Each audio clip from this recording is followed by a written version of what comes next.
સાગબારા તાલુકામાં લાંબા સમયથી ચાલી રહેલા જંગલ જમીન અને ખેડાણના પ્રશ્નને લઈને ખેડૂતોમાં ચિંતા અને અસંતોષ જોવા મળી રહ્યો છે।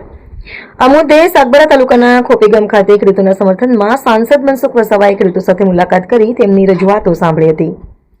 ખેડૂતોના જણાવ્યા મુજબ વર્ષોથી જંગલ જમીન પર ખેડાણ કરતા ખેડૂતોને વન વિભાગ દ્વારા આગામી દિવસોમાં ખેડાણ અટકાવવા તેમજ કાર્યવાહી કરવાની સૂચનાઓ આપવામાં આવી રહી હોવાના આક્ષેપો કરવામાં આવી રહ્યા છે।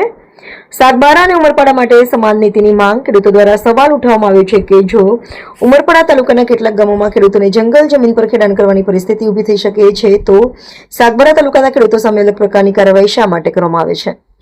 ખાસ કરીને ઉકાઈ જળાશયથી અસરગ્રસ્ત અને જમીન સંપાદનના કારણે વિસ્થાપિત થયેલા પરિવારોના પ્રશ્નને પણ ધ્યાનમાં લેવા સરકાર સમક્ષ માંગ ઉઠાવવામાં આવી છે। તમામ પક્ષોના ચૂંટાયેલા નેતાઓ એક મંચ પર જંગલ જમીનના પ્રશ્ને ખેડૂતોના સમર્થનમાં વિવિધ રાજકીય પ્રશ્નોના ચૂંટાયેલા નેતાઓ એક મંચ પર જોવા મળ્યા। ખેડૂતોના હકોના મુદ્દે અગાઉની યુપીએ સરકારના સમયગાળામાં આવેલા વન અધિકારના કાયદાની પણ ચર્ચા થઈ હતી। જોકે કાયદા હેઠળ જમીન પરનો અધિકાર આપમેળે મળતો નથી। પાત્રતા અને દાવાની પ્રક્રિયા સંબંધિત કાયદાકીય જોગવાઈઓ મુજબ નક્કી થાય છે। જંગલ જમીન મુદ્દે રાજકીય ભેદ ભૂલાયા સાગબારા તાલુકાના ખોપીગામ ખાતે ખેડૂતોના સમર્થનમાં તમામ પક્ષના નેતાઓ એક મંચ પર। રિપોર્ટર નાયક પંકજ સાગ। તમામ રાજકીય પક્ષના નેતા એક મંચ પર જોવા મળ્યા, શું કહેશો? જે આદિવાસી સમાજના 2005 આદિવાસી સમાજનો જે વન અધિકાર કાયદો બન્યો એના અંતર્ગત જે પણ લોકોએ આખા દેશમાં દાવા કરેલા 5 લાખ વન અધિકાર દાવા, 50 લાખ વન અધિકાર દાવા, એમાંથી 25 લાખ વન અધિકાર દાવા આપવામાં આવ્યા છે, 18 લાખ રિજેક્ટ કરવામાં આવ્યા અને 11 લાખ દાવા જો પેન્ડિંગ છે। તો આ બધી જમીન છે એ પેન્ડિંગ દાવાની છે। અહીંયા સાગબારાના ખેડૂતો ઉમરપાડાના સીમમાં જે જમીન ખેડે છે ને એ આદિવાસી સમાજના લોકો ઉકાઈ વિસ્થાપિત છે અને પહેલેથી જ આ જમીન ખેડે છે।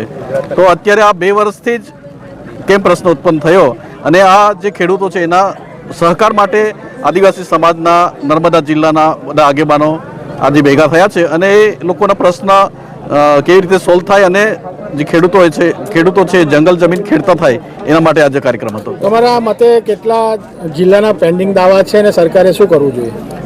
નર્મદા જિલ્લામાં 7-8 હજાર પેન્ડિંગ દાવો છે।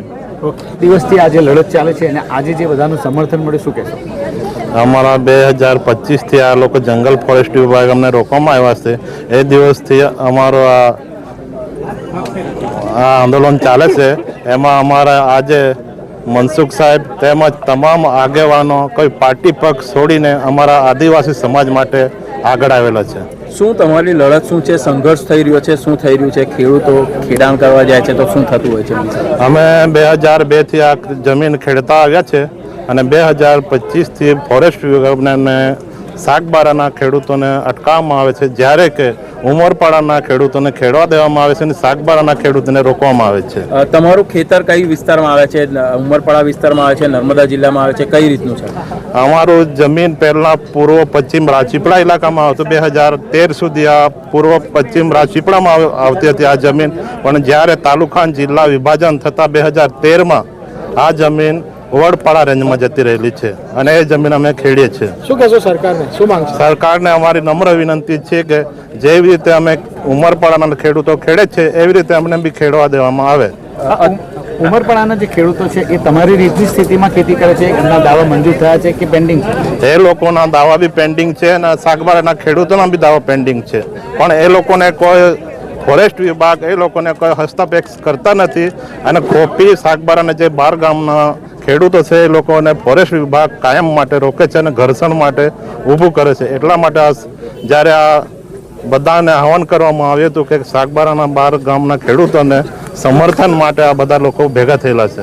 આજે મનસુખ દાદાએ કહ્યું છે કે ખેડાણ કરવા માટે જજો, તો તમે જશો? અમારું ખેડૂતનું જે ખેડાણ કરવાનું છે એ કાયમ માટે ચાલતું રહેશે અને અમે ગાંધી ચિંધ્યા માર્ગે અમારો જે હક અધિકાર છે એના માટે અમે લડતા રહીશું। નામ તમારું?